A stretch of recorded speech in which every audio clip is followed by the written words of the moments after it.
একটা ওয়েলকাম সবাইকে। আজকে সেকেন্ড ক্লাসে নাম্বার সিস্টেমের এটা পার্ট 2 বলা যায়। তো আগের ক্লাসে আমরা কি করেছি সেটা নিয়ে একটু রিকল করে নিই। সেটা রিক্যাপচুলেট করাটা খুব দরকার, কারণ কি অনেকে আছে আগের ক্লাসটা হয়তো করেনি, এরকমও হতে পারে। যদি চাও তো আগের ক্লাসটা একটু দেখে নিতে পারো, 1.5x বা 1.25xও দেখো। আমরা একটু বলে নিই কি কি করেছি। সেটা হচ্ছে, ফার্স্ট আমরা নাম্বার সিস্টেমের মধ্যে করেছি যেটা ন্যাচারাল নাম্বার। তারপর সেকেন্ড করেছি আমরা হোল নাম্বার। তারপরে আমরা করেছি ইন্টিজার। ইন্টিজারের মধ্যে আবার তিনটে ভাগ ছিল: positive integer, negative integer, neither positive neither negative. তারপরে আমরা পড়েছি রেশনাল নাম্বার। রেশনাল নাম্বারটা খুব ইম্পর্টেন্ট ছিল, এবং ওর মধ্যে আমরা যেটা পড়েছি, তিনটে ক্রাইটেরিয়া ছিল। তিনটে ক্রাইটেরিয়া স্যাটিসফাই করলে তবেই সেটাকে রেশনাল নাম্বারের মধ্যে আমরা ধরতে পারি। খুব ইম্পর্টেন্ট। নেক্সট করেছি আমরা কি, কিছু এক্সাম্পল করেছি, এবং তারপরে একটা ভালো জিনিস শিখেছি, সেটা হচ্ছে যে দুটো ইন্টিজার বা দুটো রেশনাল নাম্বারের মাঝে মাল্টিপল রেশনাল নাম্বার কিভাবে বার করব। ঠিক আছে? আচ্ছা, আজকে তাহলে যে ক্লাসটা শুরু হবে, এই জিনিসগুলোকে একটু রিকল করে বা এই জিনিসগুলোকে একটু বুঝে নিয়ে, যেটা আগের ক্লাসে হয়েছে। কেন বুঝছি, তার কারণ কি এই ক্লাসটাতে ওর কিছু কিছু জিনিস হয়তো কাজে লাগতে পারে। যাই হোক, আমি তোমাদের পুরোটাই, এই ক্লাসে যা হবে পুরোটাই ভালো করেই বোঝাবো, কিন্তু যদি আগের ক্লাসটা করে আসো তাহলে আর একটু সুবিধা হবে। ঠিক আছে? ওকে, নাও স্টার্ট করা যাক। হ্যাঁ, দেখো এই যে লাইনটা দেখতে পাচ্ছ, গ্রিন লাইন, তার মাঝে same mid point 0, up to right side positive number, left side negative number. দেখো 0 আর 1-এর মাঝে 1/2 আছে। 1 আর 2 এর মাঝে দেখো এইখানে একটা নাম্বার লেখা আছে, যেটা √2 দিয়ে লেখা আছে। ঠিক আছে, √2 এর যে ভ্যালুটা আসবে 1.4 সামথিং একটা আসছে, 414 সামথিং একটা আসছে। তো এই নাম্বারগুলোও কিন্তু আছে। হ্যাঁ, এই নাম্বার লাইনের মধ্যে আমি এখনো পর্যন্ত কিন্তু সব নাম্বারকে পিক করতে পারিনি। হ্যাঁ, এটা মানে আস্তে আস্তে আমি এই জিনিসগুলো বোঝাবো। হ্যাঁ, তো তাহলে বোঝাই যাচ্ছে যে 1/2কে তো পিক করলাম, -7/8কেও পিক করেছি, কিন্তু এখনও নাম্বার স্টিল পড়ে আছে। তাহলে আমরা এখনও কিন্তু সব নাম্বারকে পিক করতে পারিনি। তো মানে এইটা এই মাইন্ডের মধ্যে আসছে, এই জিনিসটাই খেলছে। তো সেটাই লিখেছি এখানে, নট ইয়েট, এখনও পর্যন্ত পুরো নাম্বারকে পিক করিনি। এখানে একটা মজার বিষয় হলো, amazing thing that there is infinitely many number lying between any two of this, মানে এই দুটো গ্যাপের মাঝে যদি দেখা যায় ইনফাইনাইটলি নাম্বার আছে। ইনফাইনাইটলি মানে তুমি গুণে শেষ করতে পারবে না, এত নাম্বার আছে। আচ্ছা আচ্ছা, এবার আমরা এক্সারসাইজের দিকে যাব। ওকে,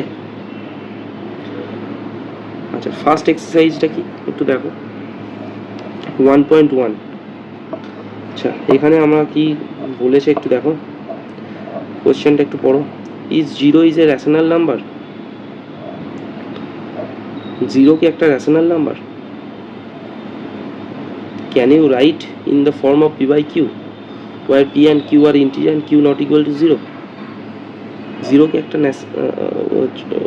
রেশনাল নাম্বার? আচ্ছা, এখানে আমি অ্যান্সার ইয়েস দিয়েছি, কিন্তু এক্সাম্পলটা দেখবো একটু। এক্সাম্পল, 0 যদি লিখি, 0টাকে এইভাবে লিখতে পারি না, 0/1, 0/2, 0/3, আপ টু যা খুশি লিখতে পারি। যাই লিখি না কেন, সেটা আলটিমেট রেজাল্ট আসবে 0। তাহলে আমি এইভাবে লিখি 0/1, 0টা তাহলে হলো p আর 1টা হলো q, q not equal to 0। Okay, আর p এর একটা ভ্যালু আছে 0, ওপরেরটাও ইন্টিজার, নিচেরটাও ইন্টিজার, মানে হচ্ছে numerator integer, denominator integer. Same এখানে numerator denominator both R integer, and q not equal to 0। Q এর ভ্যালু কী আছে? Q equal to -1। Okay, same case here. তোমরা একটু মন দিয়ে জিনিসগুলোকে বোঝো, একদম ক্লিয়ার। আচ্ছা, এইখানে আমি লেখাগুলো ওইটাই লিখে দিয়েছি, একটু পড়ে নাও।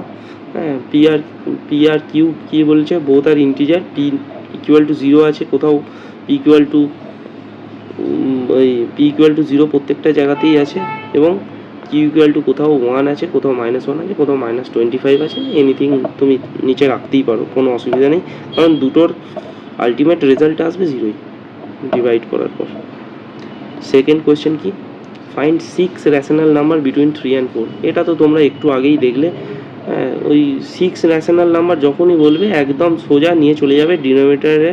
সবসময় মাথায় রাখবে ডিনোমিনেটরে 6 + 1 থাকবে, তার মানে 7 থাকবে ডিনোমিনেটরে। তার মানে আমি 3কেও আর 4কেও, মানে 3 ইকুয়াল টু এখানে 7 লিখবো, আর 4 ইকুয়াল টু দিয়ে নিচে 7 লিখবো। এই দুটোকে আমি যদি মাল্টিপ্লাই করি, 3 7s are 21 and 4 7s are 28। দেখো এই 21/7 আর 28/7 এখানে লিখেছি, ক্লিয়ার। এবং দেখো ফার্স্ট ফর্ম 21/7 আর লাস্ট ফর্ম হচ্ছে 28/7। মাঝের যে 6টা রেশনাল নাম্বার কীভাবে পেলাম, 21 + 1 22, 22 + 1 23, 23 + 1 24, এইভাবে এসছে। দেখো লাস্টে 28/7 চলে আসবে। খুব ইজি জিনিস, একটু প্র্যাকটিস করো বুঝে যাবে। নাম্বার 3 কি বলেছে, find the 5 rational number between 3/5 and 4/5। আচ্ছা, এটাও ইম্পর্টেন্ট। এই যে 5 রেশনাল নাম্বার যখনই বলবে, এখান থেকেই তোমাদের মাথায় তো এর আগে যেগুলো পড়েছো সেখান থেকে বুঝতে পারছো, 5 মানে 5 + 1, মানে ডিনোমিনেটরের সাইডে সবসময় 5 + 1 দিয়ে 6, সবসময় 6 আসবে। দেখো এই 3/5 আর 4/5, তাহলে 3/5 মাল্টিপ্লাইড বাই 6/6, সেটা আসবে 18/30, আর 4/5 মাল্টিপ্লাইড বাই 6/6, তাহলে আসবে 24/30। দেখো এই 18/30 আর 24/30 first and last form, and mid forms R here. 18 + 1 19/30, 19 + 1 20/30, 20 + 1 21/30। এইভাবে তোমরা তো দেখতেই পাচ্ছ, খুব ইজি, আরও ইজি হয়ে যাবে আস্তে আস্তে, যত দেখবে ইজি হয়ে যাবে। আচ্ছা, state next question, state the following statements are true and or false. State the following statements are true or false. আচ্ছা, একটু দেখে নিই। Every natural number is whole number. Natural নাম্বারগুলো কি হোল নাম্বার হবে? অবভিয়াসলি হবে, ট্রু, কারণ natural number তো 1 2 3 থেকে শুরু হয়। হোল নাম্বারের মধ্যে ন্যাচারাল নাম্বার থাকবে, শুধু তার সঙ্গে অ্যাডিশান তো হচ্ছে, অ্যাডিশান কি থাকে, 0 থাকে। Okay, every integer is a whole number. আচ্ছা, এখান থেকে একটু বুঝে নাও, every integer is a whole number. Integer কি, ইন্টিজার মানে হচ্ছে নেগেটিভ নাম্বারও থাকবে, 0 থাকবে, আর পজিটিভ নাম্বারও থাকবে, তাই তো। নেগেটিভ নাম্বারও থাকবে, 0 থাকবে, আর পজিটিভ নাম্বারও থাকবে, ইন্টিজার। আর হোল নাম্বার কি, no negative number, no negative number, no negative whole number, তাহলে এটা ফলস। আচ্ছা, every rational number is whole number. তোমরা তো দেখেছো রেশনাল নাম্বার মানে p/q।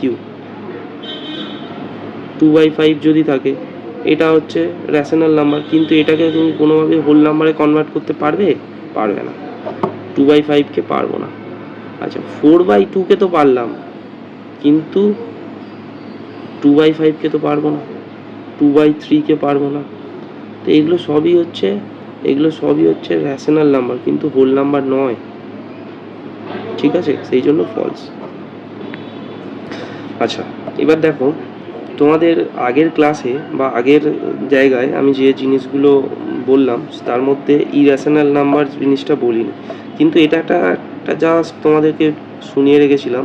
0 1 2 এর মাঝে যত নাম্বার ছিল সব নাম্বারকে তো আমরা পিক করেছিলাম, কিন্তু কিছু কিছু নাম্বার তখনও পিক হয়নি। যেমন দেখো এইখানে একটা নাম্বার আছে 1 আর 2 এর মাঝে √2, এটাও একটা নাম্বার। এইভাবেও রিপ্রেজেন্ট করা যায় কোনো নাম্বারকে। তো এই নাম্বারটাকে তো আমরা পিক করিনি, আমরা p/q ফর্মে যা ছিল সেগুলোকে পিক করেছি, কিন্তু √2কে কি আমরা p/q ফর্মে লিখতে পারবো? পারবো না। তো এই নাম্বারটাকে কিন্তু আমরা পিক করিনি, যখন এই ধরনের নাম্বার কিছু আসবে সেই নাম্বারগুলোকে আমরা কি নাম্বার হিসাবে ভাববো, এটা একটা পয়েন্ট। আচ্ছা, তোমরা ধরে নাও এই যে √2 যে নাম্বারটা এসছে এইটাকে আমরা ইরেশনাল নাম্বার বলি। কারণ কি, p/q আকারে যে নাম্বারগুলো আসবে সেগুলো হচ্ছে রেশনাল নাম্বার, এবং p/q ছাড়া আরও নাম্বার আছে যে নাম্বারগুলো p/q আকারে রিপ্রেজেন্ট করা যাচ্ছে না, সেইগুলোকে আমরা বলবো ইরেশনাল নাম্বার। ওকে, এইটা প্রথম ডিসকভার করেছিল অ্যারাউন্ড 400 BC, মানে খ্রিস্ট জন্মের 400 বছর আগে প্রথম ডিসকভার হয়েছিল। এবং কে ডিসকভার করেছিল? একজন ম্যাথামেটিশিয়ান, উনি গ্রিসের একজন ম্যাথামেটিশিয়ান, পাইথাগোরাস। ঠিক আছে, এবং ওনাকে ম্যাথামেটিশিয়ান শুধু না, উনি একজন মানে গ্রেট ফিলোসফার ছিলেন। ঠিক আছে, আচ্ছা এরপরে আমরা কি দেখছি দেখো, আমি তো এর আগেই বললাম যে এইটাকে কিন্তু রেশিও আকারে বা রেশনাল নাম্বার আকারে বা ইন্টিজার আকারে আমরা এগুলোকে ফরমেশন করতে পারি না, সেই জন্যই এটাকে আমরা ইরেশনাল নাম্বার বলছি। আচ্ছা, এই লেখাটা একটু পড়ো। A number s is called irrational if can not be written in the form of p/q, p and q are integer or q not equal to 0। মানে আমি ওই যেগুলোকে আমি রেশনাল নাম্বার বলতে পারবো না সেগুলোকে আমরা ইরেশনাল নাম্বার বলছি, একদম যেটা স্পষ্ট কথা। তার মধ্যে √2 আসতে পারে, √3 আসতে পারে, √15 আসতে পারে, পাই আসতে পারে। দেখো এই ধরনের নাম্বার যেখানে কোনো ছন্দ নেই, দেখো 1 0 1 1 ছন্দ নেই। এখন তোমরা জানছো, পরে এগুলোরও ছন্দ ফিরে পেতেই পারো, এখনও সেইগুলো রিসার্চ চলছে বা রিসার্চ হয়ে কিছু কিছু জিনিস চলেও এসছে।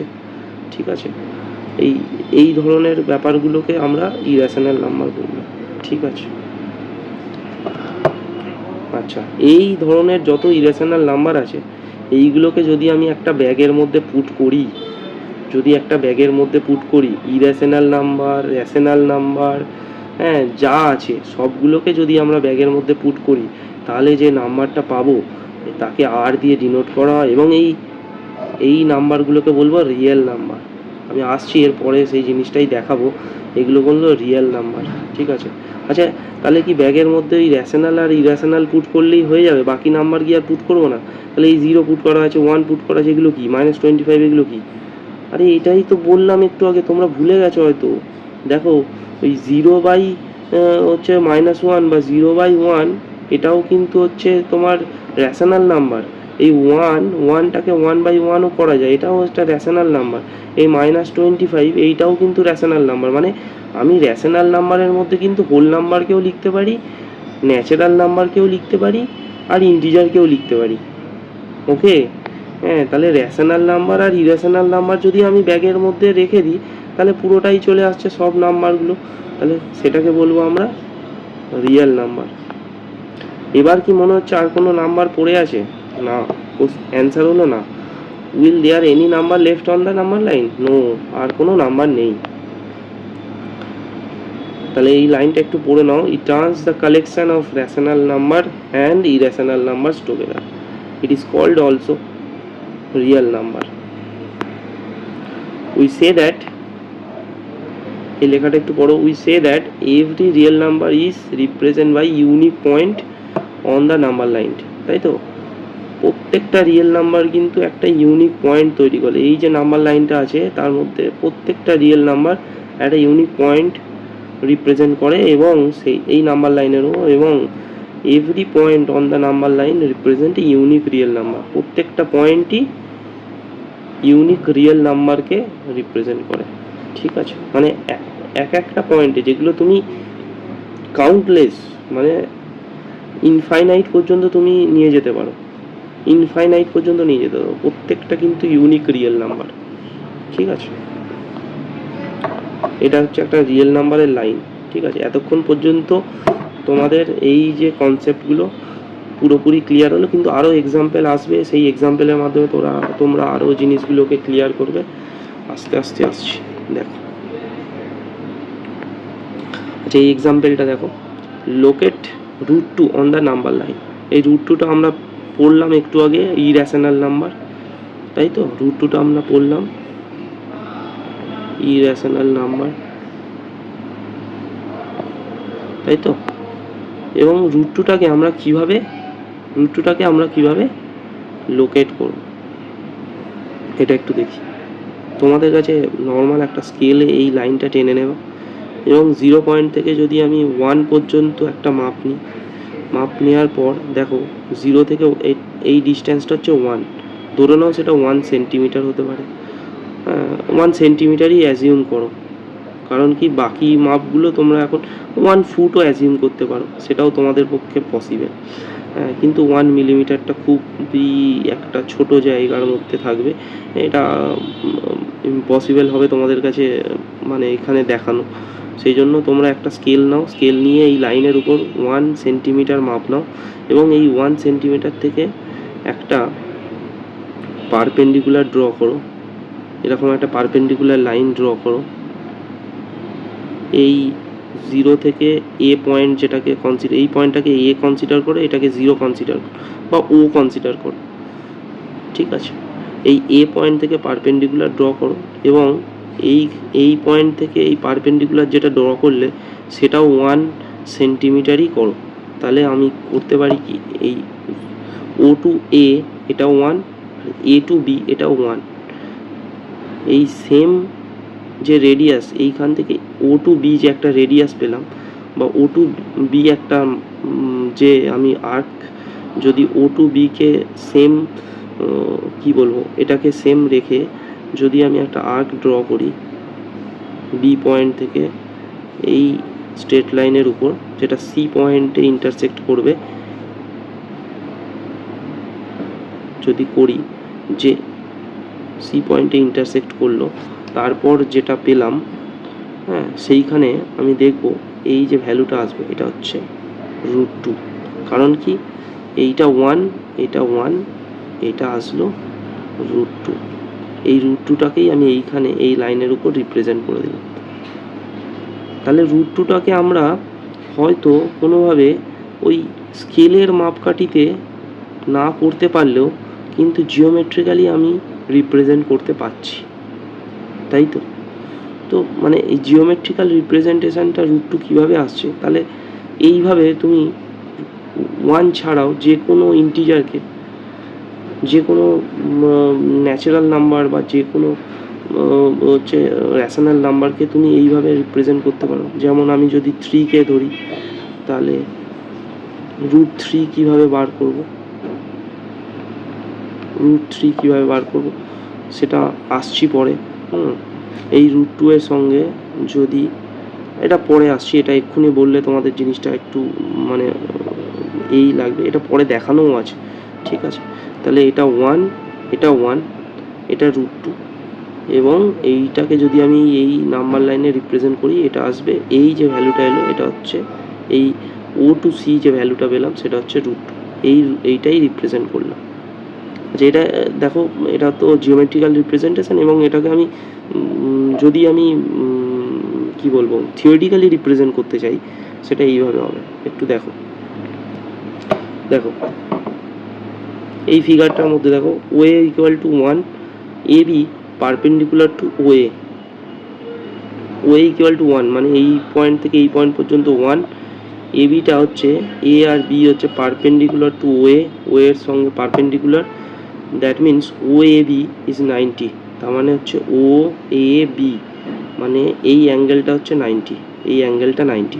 আচ্ছা আমরা একটা থিওরেম জানি, পাইথাগোরাস থিওরেম, এখানে আমি লিখেছি ওবি স্কোয়ার পাইথাগোরাস যদি হয় থিওরেম মানে যদি আমি একটা রাইট অ্যাঙ্গেল ট্রায়াঙ্গেল এখানে ড্র করি, এটা যদি হাইট হয় আর এটা যদি বেস হয় তাহলে height square plus base square equal to এটা হাইপোটেনাস হবে, হাইপোটেনাসের স্কোয়ার আমি এইভাবে পেতে পারি।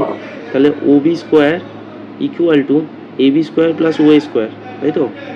এটা হচ্ছে যদি ওবি হয় OB square equal to OA square plus AB square, আমি সেটাই লিখেছি। ওবিটার ভ্যালুটা আমি বার করছি, দেখো এবি মানে আমরা জানি 1, ওএ মানে জানি 1, তো সেখান থেকে 2 এবং ওবির ভ্যালুটা √2। তাহলে আমরা √2 এর ভ্যালুটা কীভাবে পেলাম, জিওমেট্রিও পেলাম ও থিওরিটিক্যালিও পেলাম এবং জিওমেট্রিতে আমরা ওইটাকে রিপ্রেজেন্ট করতে পারলাম। কোনো লাইনের উপরে √2কে আমি খুব ইজিলি রিপ্রেজেন্ট করতে পারবো, কিন্তু তুমি ওটা স্কেল বা কোনো কিছু নিয়ে রিপ্রেজেন্ট করাটা ইম্পসিবল, এক্স্যাক্টলি পাওয়াটা ইম্পসিবল। আচ্ছা, নেক্সট এক্সাম্পল, ওই যেরকম আমি বললাম যে √3ও আসবে, কিভাবে আসবে একটু দেখো।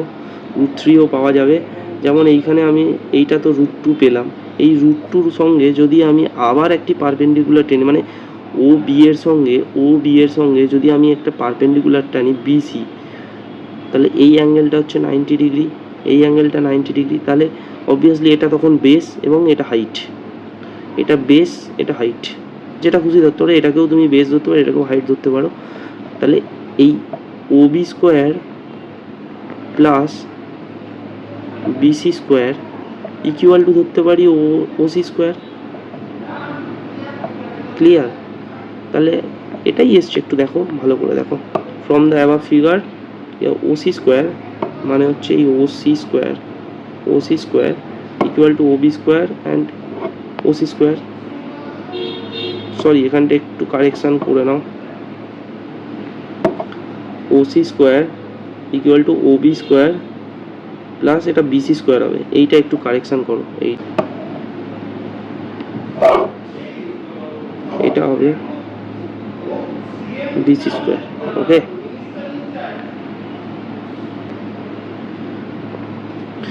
একটু পয়েন্টারে ডিস্টার্ব হচ্ছিল, সেটা একটু দেখে নাও। আবার একটু বলে দিই, এই যে ওসি স্কোয়ার মানে এই OC square equal to OB square plus BC square, সেটাই আমি করেছি।